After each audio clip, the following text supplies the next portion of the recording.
is a production of DallasCowboys.com and the Dallas Cowboys Football Club. How about them Cowboys?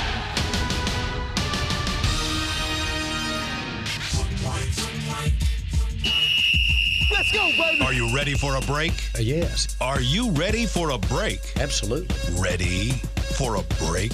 Yeah, and so much for that. It's time for The Break on DallasCowboys.com. We were on the break. With Nick Eatman, David Hellman, Ambar Garcia, and Derek Eagleton. It is Tuesday, September 17th, 2019, season 15, episode number 45. Welcome to the latest edition of The Break. We are live from the SWBC Mortgage Studios at the Star. We got a gumbo show. It's a normal Tuesday. We got a lot of stuff to talk about. There's all kinds of news around this team. A lot of news around the NFL. We'll get into some of that as well. Got Nick, got Dave, got our very special guest, Danny, back with us on Tuesdays, as normal. Is she How's everybody still doing? special? This is like the third Yes, week she'll in be a a row. special guest all season. Sorry. Every Tuesday, I will call her a special guest. Not just I a am guest? special. Okay, That's what sorry. my She is parents tell special. me. Sorry. That was harsh. I like having You you are here, special, Danny. Don't worry about Dave. He's our local curmudgeon, so we don't He's really. trying we don't to pay just say attention that, hey, this is the way it is. Yeah. Like, We like having you here. Thanks. yeah, I like being you're here. not new anymore. Yeah. Special Okay. guest makes it sound like we can't. ooh, We'll just like, say special. Like we can't argue with you. yeah. No, you can argue. Nick- Oh, no, she's okay with the arguing. She's good. She'll handle her own. She's I know. good. All right, so let's jump right in. I first got to talk about Michael Gallup.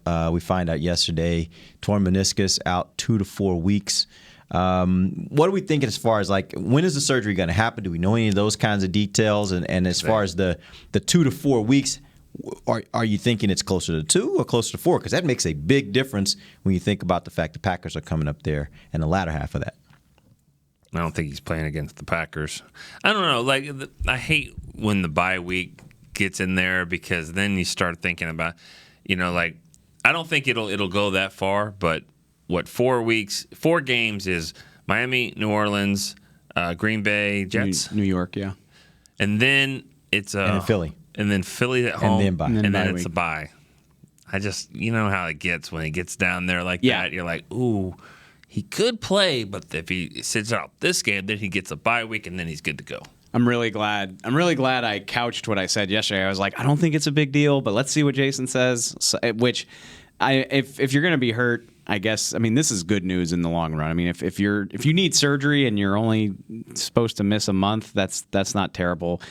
I mean, it's a tear in his meniscus. This is one of those deals where I'm like, football players are crazy, and we're crazy for sitting here being like, maybe it'll only be 2 weeks. Like, the dude tore his meniscus. That would probably ruin our year. You know However, what I mean? Jerry said this morning on the radio that literally there have been players that have had this surgery and have Yes. been back in a week. So it just depends on Yes. how the surgery goes and all the things around it. team goes. Never bet against NFL players' toughness, and then the medical component. Like, this is top of the line, like best you can get medical care. Like, it's possible, but when I hear tear in your meniscus, I lean toward the longer prognosis, especially if they stack up some wins and they're not in dire need, and they're like, well, the bye week's coming up, let's not be stupid about this. I think it'll be a little bit before we see Mike. Just a bummer leading the team in Oh, I receptions know. and I mean, yards. And it was so exciting because we finally saw this chemistry with Dak Prescott, something they've been talking about all offseason. They've been so consistent, got all 7 targets in the first game. And so I'm not worried that when he comes back, they suddenly won't have chemistry, but it's obviously much easier to continue that week and build on it. So it'll just be interesting whenever he does come back, if they're able to just get right back into the swing of things, or if it's going to be more like last year and take time to get comfortable again. Yeah, I mean, I think that it's hard to say if Gallup is just making these leaps and bounds, progress, or is it this offense and this offensive line and he's playing on opposite of Amari Cooper and, can Devin Smith come in and do exactly what he's doing? I don't know that. What I've been impressed with Gallup is over the middle catches, some of the hard hits. We saw another one in the Washington game. I know vertically, they'll be okay if Smith has to play more, whatever they end up doing. If Cobb, slides out and does some more of that, but I just wonder if it's just Gallup, making that progress, or can the next guy come in here and do well? I'm not worried about them. I think they'll be fine overall, but like I don't want to take that credit away from Michael Gallup. I've seen how good he's been. I've seen how hard he worked, and I think there will be a drop off, at least a little one. Like he was playing really well. And I'm not calling this team the Patriots or the Packers that can just slide in these receivers with a great quarterback, and you don't. I'm not saying that. It's a small sample size still, and if another guy comes in, because Amari's still the guy, and then if the complementary guy is as good, I mean, we'll see. I think Devin Smith can be as productive. Yeah, here's one way I would look at this that's a little different than that is what I've seen through these first 2 games suggests to me that maybe your quarterback is good enough that he's able to use whatever receivers are out there as long as those receivers are open and are able to get open. How many guys has he hit at this point? I mean, pretty much everybody on the offensive side of the ball has had a catch from Dak Prescott.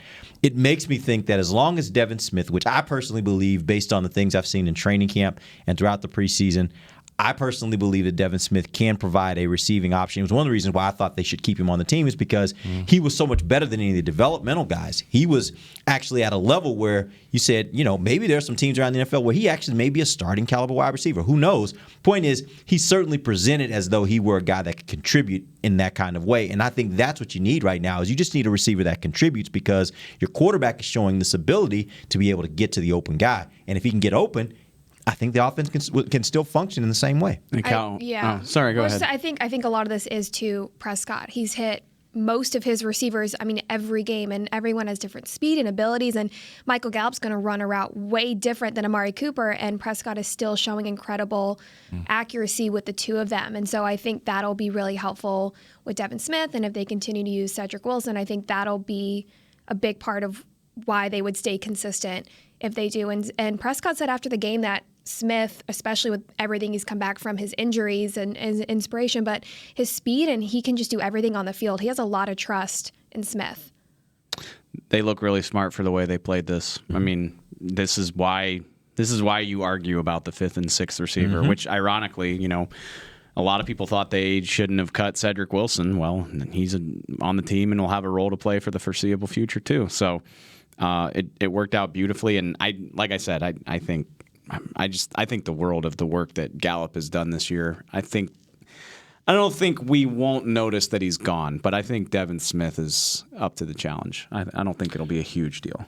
Yeah, and it'll everything I'm working on a story right now, just like storylines of the other team, and it's just such a train wreck down there for the Dolphins, and I'm sure that it'll.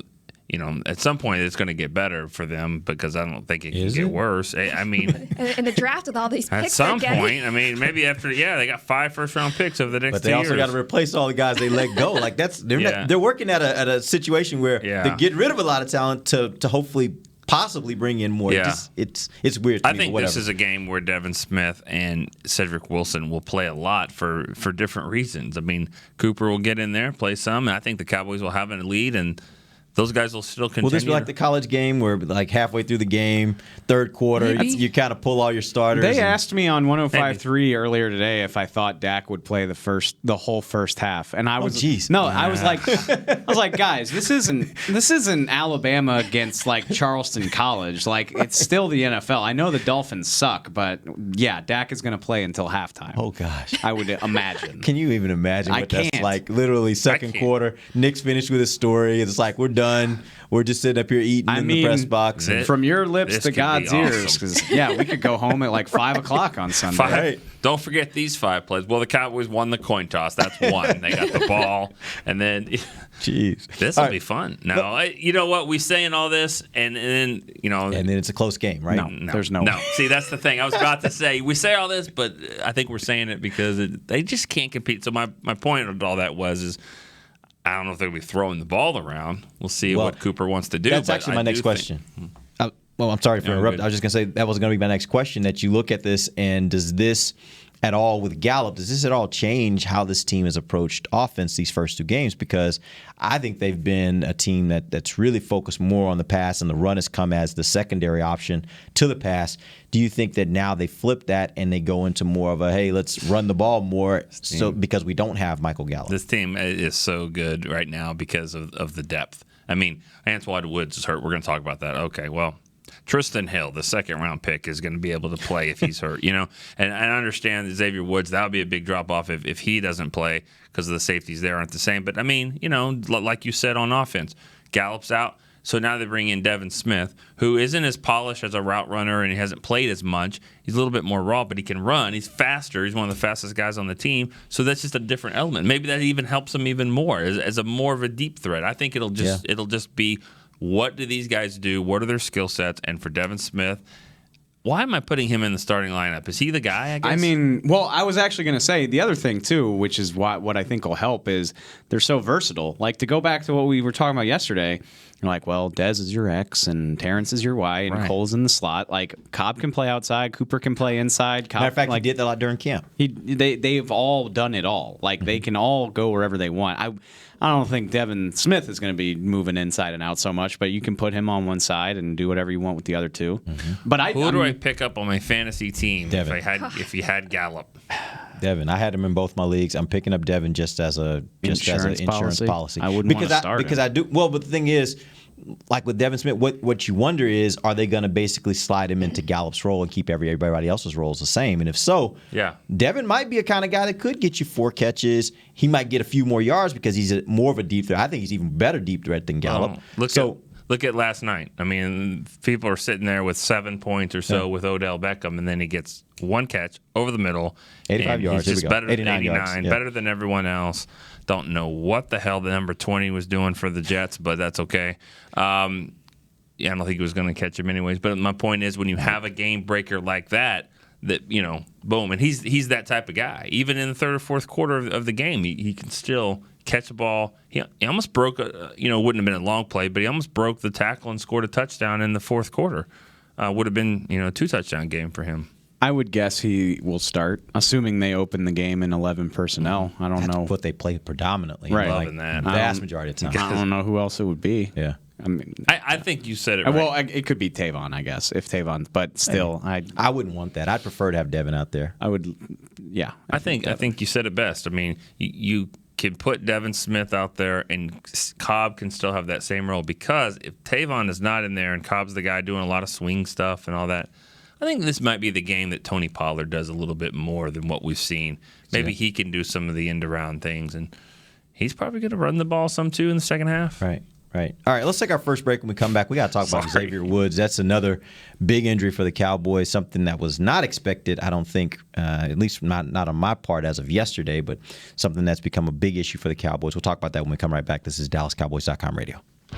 While a player could look good on paper, it's when he's out on the field that you really find out what he's made of. That's why the Cowboys rely on more than just stats and scouting reports when building their team. When picking a tractor, it's why you should rely on more than just specs and features. You've got to take it out and put it to the test. The Cowboys did when they named John Deere their official tractor. Experience one for yourself.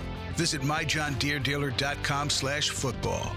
Do you want the most interesting, up-to-the-minute Dallas Cowboys news straight from the Star in Frisco? How about exclusive and on command? That's right, news and nuggets you can't find anywhere else. With our exclusive Cowboys content on Alexa, you can have all the answers, secrets, stories, and more. What's Stephen Jones thinking during a game? What's Joe Looney's favorite pregame meal? We take your questions to Cowboys players and coaches, and you can hear the answers directly back to you. Just say, Alexa, open Dallas Cowboys. Want to use what the pros use? How about the official men's skincare brand of the Dallas Cowboys, Jack Black? Right now, you can get the Jack Black Starter, a curated collection of Cowboys locker room favorites for just $10 with free shipping. The starter includes 4 Jack Black skincare favorites, plus a full-sized intense therapy lip balm. Go to getjackblack.com/Cowboys and use the code word TEAMJB. That's getjackblack.com/Cowboys. The Jack Black Starter, $10. Free shipping. The excitement of Dallas Cowboys football is back at AT&T Stadium. The place is going crazy in Arlington, Texas. Don't miss your chance to see the Cowboys live when they host their NFC East rivals, the Eagles, Giants, and Redskins, plus the Green Bay Packers and more. Elliott works his way through and walks the dog. Single game tickets are on sale now. Get them before they're gone. First and goal, quarterback sneak. Prescott pushes up the middle. Touchdown. Visit DallasCowboys.com to get your tickets today. Back to the break. Welcome back. It is the second segment of the break, live from the SWBC Mortgage Studios at the Star. We're talking about injuries. The bug is hit, and Cowboys are now experiencing some of that adversity that so many teams around the league are experiencing. Xavier Woods is the next guy that we're going to talk about. Find out that he has a high ankle sprain, expected to be out 4 to 6 weeks. Man, that's serious. It depends on where you're getting your information from. All right, well, give me the best information you have. Well, the one report from outside the building is 4 to 6 weeks, which I'm not saying that's... Who's this? Xavier. Xavier Woods. Yeah, okay. Xavier Woods, sorry. I'm not saying that's wrong because high ankle sprains are always tricky, but the Cowboys appear optimistic that it might not be. And I'm not even just talking about Dr. Jerry. Jerry Jones is notoriously optimistic about this, but the word coming from that side of the building is they're like, well, let's see. We really feel like it's more of a week-to-week thing. Okay. We're not convinced it's definitely a month. I already feel better. Yeah. So wait and see on that. Like I said, I'm not trying to tell you he'll be back in time to play the Saints. Ankle sprains are always tricky. Yeah. An ankle sprain kept Randy Gregory on the sideline for 2 months. So something to watch, but not necessarily a 4 to 6 week injury. And I think the point we were making before about where these guys are going to play and how much they play if the game is in hand against the Dolphins. I mean, it goes back to Xavier Woods. I believe he was hurt the second to last play of the game. Mm-hmm. So, I mean, not that he should have been pulled out, because at the second to last play of the game, I think they were throwing into the end zone, right? I mean, they scored a touchdown. Defensive play. Yeah. Yeah. So, I mean, it sucks when that happens, but, you have to play through the game. But going back to what we had said earlier, it might affect, okay, let's get these guys out of here. You know what I mean? We got the Saints coming in or whatever. If it goes down to that. But I see nothing that the Dolphins are doing that you would make you think that this could be a game. Nick, I wish you would have said the Saints are marching in, just for the record. But the Cowboys are technically marching in. If they I know, were but still, marching, it would have worked. I know, but I'm technical about that. They're not really marching in, and they're not really thumbs up right now over there with them. Oh, ouch. They're not. Their quarterback. What?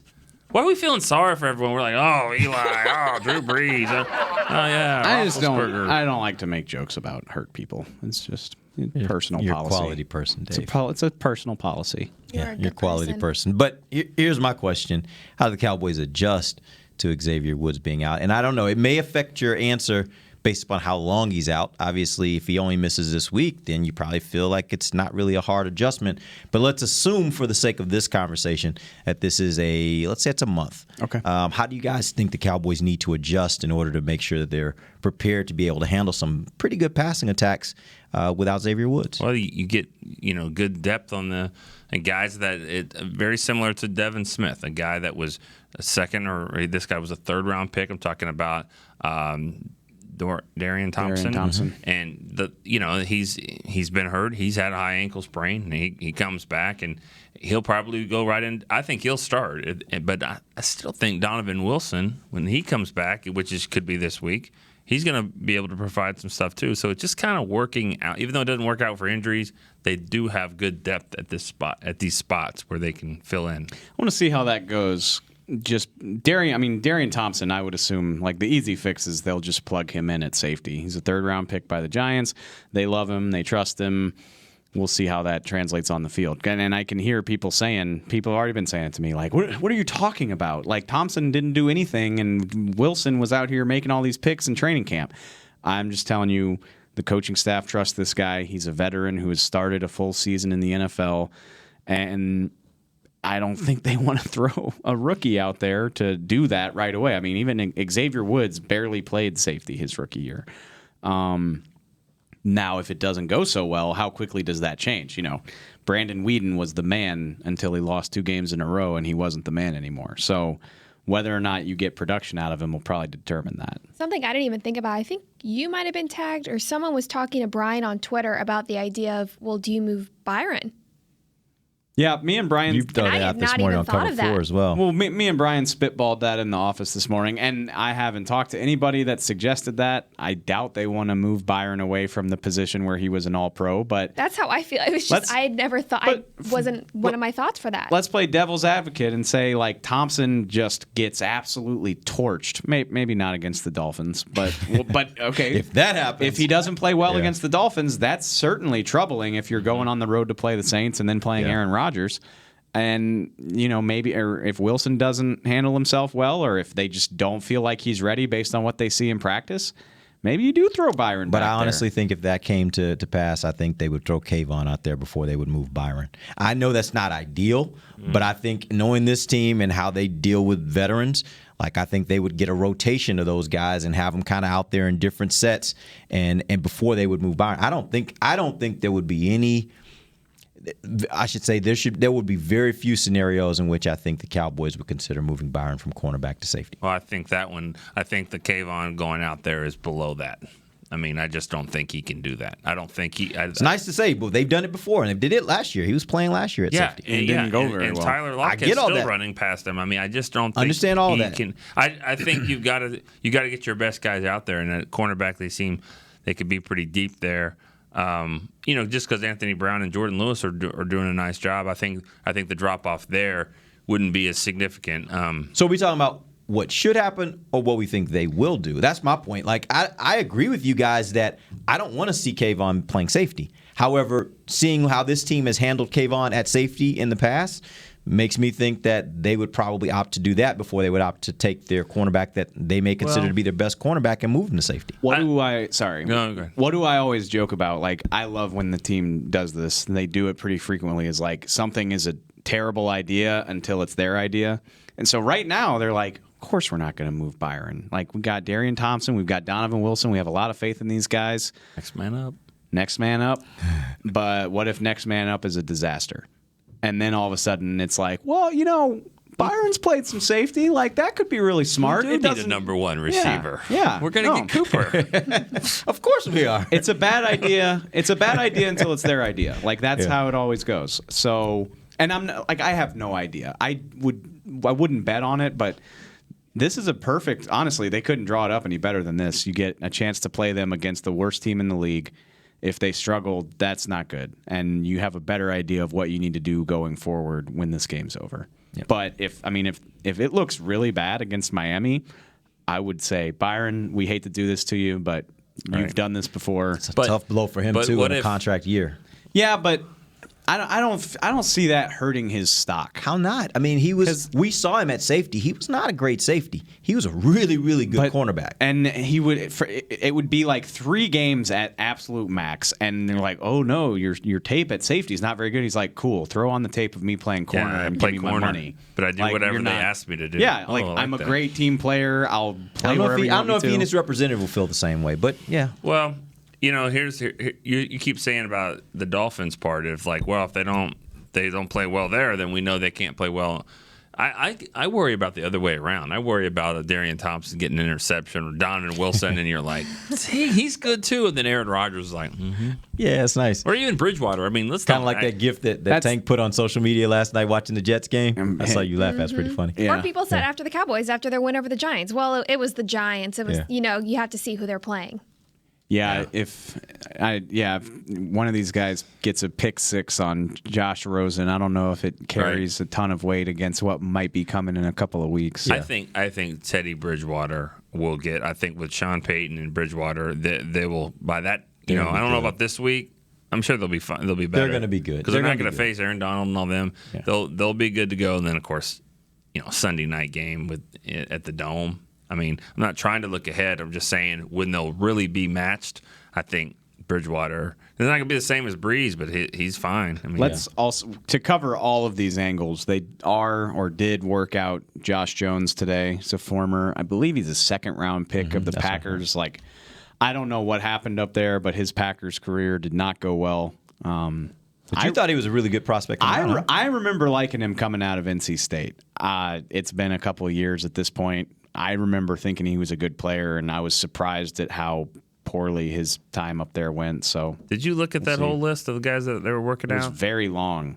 I don't even remember most of it. Is that Keith Davis' son? That one? I saw. There's a Juwan one Johnson that played at Texas Tech, but I'm not sure if that was the same one because he was at Arizona. He went to the Cardinals as a rookie free agent. I don't know if he made the team. And they worked out DeMarcus Lodge and Quincy Adebayo. Don't make me pronounce it, but they worked out 2 receivers. Who are you?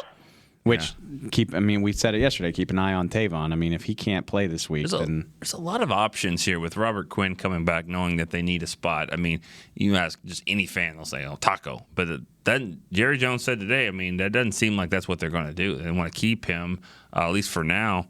So, who else would it be? We've heard a lot of different names out there. Heard about 8. 8. I mean, let's look at it. Could it be? Oh, if Tavon's back, then Cedric Wilson could go down, but with Gallup out, I doubt that'll happen. They've got 17 guards. Do they need them all? But it doesn't sound at some like point they're going to have to do something with one of those guys. I think if they keep looking, I know, but at some point you look at all these other positions, you start getting injuries, and they're not injuries where you can put guys on IR. Yeah. They're just going to hold a spot for a while, and you got to have other replacements. It gets to a point where you have to make those moves. I'm telling you this, though, from what I was reading, if they cut Adam Redmond, they might be playing him against them on Sunday. I mean, the Dolphins, really? Their guard situation is so bad that he might go in there and start, honestly. And there's a lot of teams like that. You said earlier, like, the Cowboys are getting bit by just like a lot of teams are. Not exactly, from a quarterback standpoint and all that. But there are a lot of injuries happening, and it happens like this every year if you watch the NFL. First couple weeks of the season, it's my personal belief this happens because players don't play as much in the preseason, certainly not live action like it is now. And so the first few weeks, I think guys just get hurt because it's a different thing for their bodies. You start seeing these injuries, and it seems to me that it kind of settles out at about week 4 or 5, and you kind of get into a little bit more of a rhythm. There's still guys that are going to go out, don't get me wrong. But right now, just think about the number of seemingly big injuries that we're hearing. Maybe it's because of the position. I don't know. But it just seems like an inordinate amount earlier in the year. Yeah, I don't know if I think football is sloppier in September just because the preseason is limited. I just think it's a violent game. They say it's like being in a car wreck 60 times. Well, people are going to get hurt doing that. Did you watch that Sunday night game? Talk about violent games. Yeah. That was it was crazy. I said it on Twitter earlier. Like, if you told me the Cowboys had 3 starters get hurt in the same game, they're looking at about as good a scenario as possible. I mean, It sucks for Xavier and Gallup, but these aren't gigantic losses. I mean, we're not talking about trading or acquiring somebody to be able to continue to play the season like is happening in Pittsburgh right now. We're talking a couple weeks. We're not talking for the season. All right, let's take our final break. We'll come back. I'm going to talk a little bit about Taco Charlton and a couple of other things that are happening around the league that might have some bearing on the Dallas Cowboys. We'll talk about them and come back. This is DallasCowboys.com radio. Your new apartment's big. Such a great deal. It's okay. Just okay? What's not to... Right above the subway! Well, I bet you don't even notice it after the... That's my neighbor, Angus. A deal that's just okay is not okay. Get a great deal with America's Best Network. Come into an AT&T store and learn how to buy one smartphone and get a second one on us. Based on GWS 1 score, September 2018. It's time for Tailgate with the OtterBox boys. OtterBox? The makers of those crazy protective phone cases? The one and only. They're also wild about protecting parking lot parties from sad drinks. It's why they made elevation tumblers. Rumor around the crockpot is they're made from stainless steel with a copper lining to keep temps hot or cold. True. They even come in 7 different sizes, up to 64 ounce, the growler. I like how OtterBox drinks. Thanks. And that's been Tailgating with the OtterBox boys. Check out all the colors and sizes of their elevation tumblers at otterbox.com. A man's Stetson doesn't just protect him from life's elements. It projects an unstoppable and legendary spirit, just like the men wearing silver and navy on the field every Sunday. Since 1865, Stetson hats are American-made with pride right here in Texas. They are still the official crown of all self-respecting Cowboys. And Stetson is proud to be on the field with America's team. Find Stetson hats in the Pro Shop or at Stetson.com today. Star Sports Tours is the only official fan travel partner of the Dallas Cowboys, offering exclusive game weekend travel packages with sideline access and photo ops with current players, alumni, and cheerleaders. That's not all, though. You'll get to talk X's and O's with Senior Director of Player Personnel Will McClay, and of course with yours truly, me, Brian Broaddus. You can trust the official fan travel partner of the Dallas Cowboys, and with us, you'll travel like a pro. Visit cowboystravel.com to book your travel package today. Back to the break. Welcome back. It is the final segment of the break, live from SWBC Mortgage Studios at the Star. Nick, what do you have to tell us today? Oh, wasn't really looking at it, but I am now. How about free to play? Check out free to play predictive games in the Dallas Cowboys app. You can win prizes up to $10,000. 10 grand. Yeah. Free to play. Fans must be 21 or older, logged in to play. Download the app for access on game days at dallascowboys.com/app. All right, let's jump back in. Taco Charlton, we've talked about a little bit about him. He tweeted, I think it was yesterday at some point, "Free me."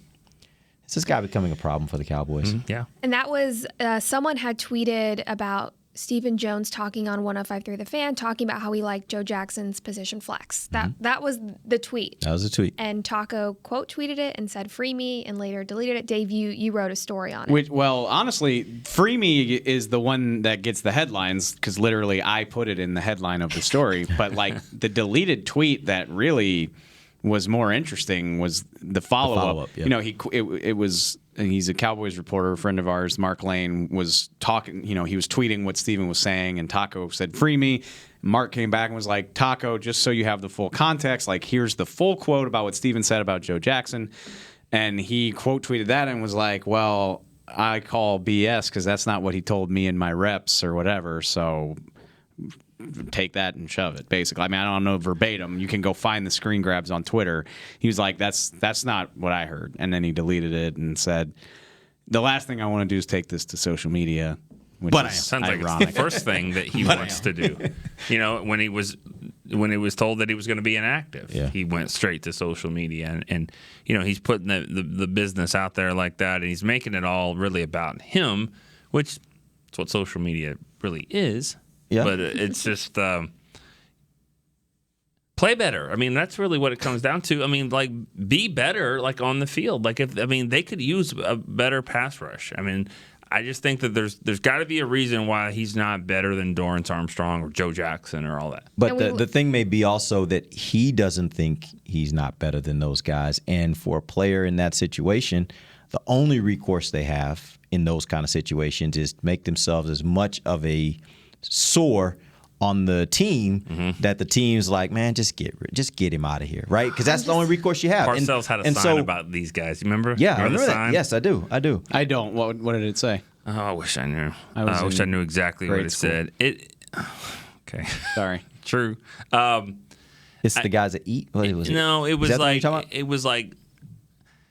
Again, I'm not calling Taco this word, but I think what the sign was: winners, do everything they can to get better and all that, and losers sit around on the side and bitch about the things that they're not getting. And basically the point is that you have two directions. You can say, "All right, I'm going to try to get better," or you can say, "Whoa, woe is me. I'm not getting it. They don't care about me. They don't like me," or whatever it is, and just like. You know the guy that's like, "I would have been all pro, but I got hurt, or or coaches didn't start me, or whatever." There's guys that do that. Yes, they live like that. I know that. And I'm not saying I'm not going to call Taco a loser like that. I'm just saying it sounds like he is feeling real sorry for himself right now.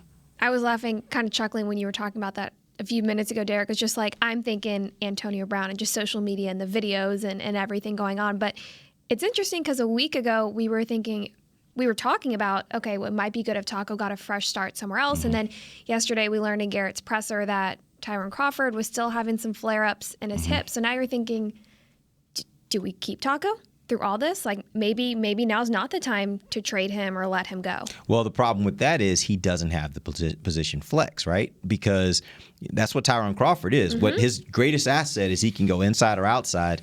That's not Taco. So you're hoping you get Quinn back And maybe now a guy like Hyder becomes your guy that can slide in and out because so it still leaves Taco on the outside looking in. I don't think that there is a scenario, in my mind at least, I don't see a scenario where Taco gets back into the good graces of this team because it doesn't look like he's not playing to be able to show that he's good enough to do it, right? So whatever they've seen suggests that they've seen enough to say, well, he's just not as good as the rest of these guys. And so unless you have a significant number of injuries that makes them have to use him, I don't know how he gets back into the start. I don't know how he gets back into the active game day roster. Yeah, it's funny. I mean, it's just who he is that even makes this a story. Like, if this was Jalen Jelks, you'd be like, well, sorry, you're a 7th-round pick, and you can only do this, and you're not going to be active. Sorry. But he's a first-round pick, which creates the scrutiny and the displeasure on his part. It's probably embarrassing for him, probably frustrating, and it creates this news cycle. So, like, the Cowboys probably would love to just I mean, like, if he's inactive 16 weeks, like, yeah, it's not a good look for them, but they're like, well, he's good enough to be here, and like we don't want to get rid of him. Like, he's serviceable, just not that serviceable. But how long does this go on and be a distraction and a news story? At what point does it not become worth it to them? And I don't know. I mean, clearly not yet. It hasn't happened yet, but does it happen? Yeah, I don't know. Like, it's just kind of an awkward situation. Like, what's going to happen to fix that? Like, he's gonna have to get playing time, right? Like, he's not just suddenly gonna be like, yeah, you know what, I'm cool with this. Right. But will he play well enough to get playing time? And it doesn't look like it. Or here's the other thing to consider: they could, the injuries could continue to mount to the point where they have to do something. As we were talking about a little earlier, when you start getting these injuries that are like a few week type injuries, where you might need to bolster a position by bringing somebody on the roster, but you're not taking anybody off by putting them on IR. That it forces you to make some tough decisions. If they don't think he's in their long-term plans, this may force their hand to have to do that. Right? Unless those injuries you're talking about are on the defensive line. Yeah, unless they're on the defensive line, correct. Or specifically defensive end, where he actually could give you some support. I don't know exactly how he reacts, but I hope it's not a situation. Let's say they do have an injury, like Danny said about Tyrone Crawford. Let's say he needs to sit, needs some rest, and is it going to be like, oh, you need me now, huh? That kind of stuff. Because, hey, as if he comes in and gets sacks, then I'm good with that. Have whatever motivates you, right? You asked the first question you asked, is this a problem? Yeah. And I don't think Taco's big enough to stop what's going on over there in this momentum. Yeah. I don't think that. But at some point, is he good enough to be like, dude, quit talking like that. Quit putting our business out there every second of the time. So we have to get, Steven and Jerry and Jason have to keep asking about it or answering about it. Because, by the way, if he wants to get out of here, and let's assume for a second the Cowboys want to trade him, which I don't know they do, maybe they do. But if they did want to trade him, he's killing his own value, right? It doesn't help him to get out of here if they're trying to trade him and he's out there like, let me go, because the other teams, like you were saying earlier this week, if other teams know you're going to eventually let a guy go, they're like, why should we trade for him? We'll just wait till you have to let him go. But could you argue the league is different now? Le'Veon Bell just said, I know different players and positions and teams and contracts and all of that, but if him saying, free me, let me go, like plenty of other players have done that recently. But those guys are badasses. Yeah, I was about to say, those guys have a lot more credibility and certainly a lot more value as football players than Taco's got. I mean, you put up with Antonio Brown because of what he does and Le'Veon Bell. You put up with that. The Cowboys for years put up with Michael Irvin. He was one of the best players they ever had, but he was a problem for a long time off the field, but he was a problem for cornerbacks too. So I have a hard time believing there's a market for Taco right now. Yeah. With everything that's gone on, like they couldn't get something done during roster cuts or during the draft. Now he's not good enough that he's playing, and he's also stirring up drama with his current employer. Like, I don't know why another team would want to take that on. It's kind of weird because the last time we saw him on the field was the first half against the Texans. And he was amazing. 2 sacks, 2 forced fumbles, recovered a fumble. He had a 3rd sack that was called back for a penalty. If someone lined up off sides or something. I mean, it was a monster. And then to think that he hasn't played another snap. But that's honestly what makes me think that this is bigger than just his play on the field. Like, there's something else that's going on between him and this coaching staff. He's clearly in the doghouse. Yeah, there's something going on. Very obvious. Anybody else that would have had that kind of game, they would have been like, oh, yeah, he's here, and we're going to give him every opportunity to do that in a regular season game. They didn't. They made him inactive. So there's something more to this story than just what he did or what he's doing on the field, right?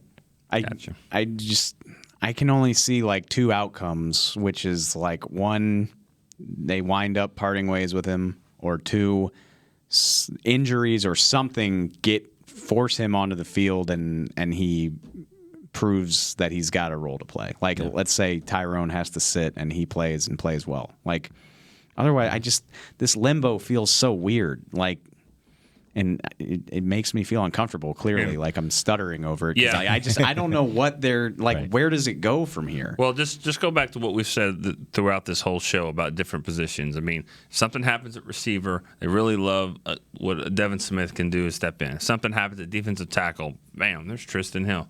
You know, there's safety. We'll see if Darian Thompson, I think it's going to be a little bit more of a drop-off than you know, with the way Xavier's playing. But, you know, they want that with Taco. They want to have a defensive end that they can plug right in. But if he's going to continue to act that way, I don't know if you can. Who's I know Jelks. I know Jelks is on. It might be. I know Jelks is on IR, but what was another end that they had here? Yeah, in I know camp they had like 20. They had a bunch. I'm missing the guy's name. Ricky Walker. Yeah, there was Ricky Walker. And there was another guy. Who was the other guy? Tackle.